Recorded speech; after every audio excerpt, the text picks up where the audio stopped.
ಖಂಡಿತ ನಿಜವಾಗ್ಲೂ ಬರೀ ಹರಿಭಕ್ತರು, ಮಾಧವರು, ಬ್ರಾಹ್ಮಣರು ಅಂತಲ್ಲ, ಎಲ್ಲ ಜಾತಿಯವರಿಗೂ ಎಲ್ಲರಿಗೂ ಸಹ ಅತ್ಯುತ್ತಮವಾದ ಸಂದೇಶ ಇದೆ.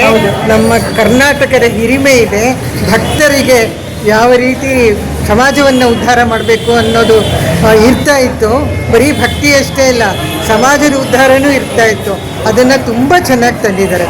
ಮತ್ತು ಎಲ್ಲ ಕಲಾವಿದರು ಅತ್ಯುತ್ತಮವಾಗಿ ನಟಿಸಿದ್ದಾರೆ. ಒರಿಜಿನಲ್ ಆಗಿರೋ ಹಾಗೆ ಕಾಣುತ್ತೆ. ಗಾಯನ, ಸಂಗೀತ ಅಂತೂ ತುಂಬ ಚೆನ್ನಾಗಿದೆ. ಅದು ನಿಜವಾಗ್ಲೂ ಎಲ್ಲರೂ ತುಂಬಾ ಚೆನ್ನಾಗಿ ಹೇಳಿದ್ರಿ. ನಮ್ಮ ಉದ್ದೇಶ ಏನು ಇಟ್ಕೊಂಡು ತೆಗ್ದಿದ್ವೋ ಅದನ್ನ ನೀವು ಕರೆಕ್ಟಾಗಿ ಹೇಳಿದ್ದೀರಾ ಮೇಡಮ್. ತುಂಬಾ ಖಂಡಿತ ಎಲ್ಲರೂ ಬರಬೇಕು, ಎಲ್ಲರೂ ನೋಡಬೇಕು. ಇಂಥ ಒಳ್ಳೆ ಸಿನಿಮಾ ಅಂತ ಹೇಳಲ್ಲ ನಾನು, ಮಾರ್ಗದರ್ಶಕವಾಗಿರುವಂಥ ಆದರ್ಶವನ್ನು ತೋರಿಸುವಂಥ ಇಂಥ ವಿಷಯಗಳು ಬೇಕು. ನಿಮ್ಮ ಹೆಸರೇನು ಮೇಡಮ್? ನಾನು ಡಾಕ್ಟರ್ ಜ್ಯೋತಿ ಶಶಿಕುಮಾರ್.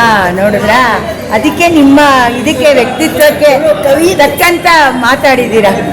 ಇಲ್ಲ, ಒಳ್ಳೇದಾಗ್ಲಿ, ಜನ ಬರಲಿ ನೋಡ್ಲಿ ಅಂತ ಅಷ್ಟೇ. ನಾನು ತುಂಬ ನೀವು ಮಾತಾಡುವಾಗಲೇ ಗೊತ್ತಾಯ್ತು. ಯಾಕೆ ಗೊತ್ತಾ, ನಾವು ಏನು ಉದ್ದೇಶ ಇಟ್ಕೊಂಡು ಈ ಸಿನಿಮಾ ತೆಗೆದ್ವೋ ಅದನ್ನ ನೀವು ಕರೆಕ್ಟಾಗಿ ಹೇಳಿದ್ದೀರಾ. ಇದು ಜನಕ್ಕೆ ಮುಟ್ಬೇಕಾಗಿದೆ.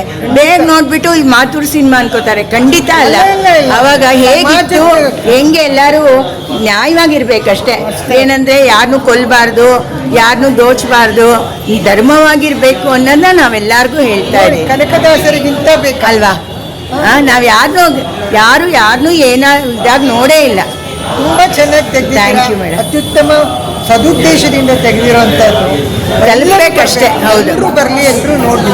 Thank you madam, thank you.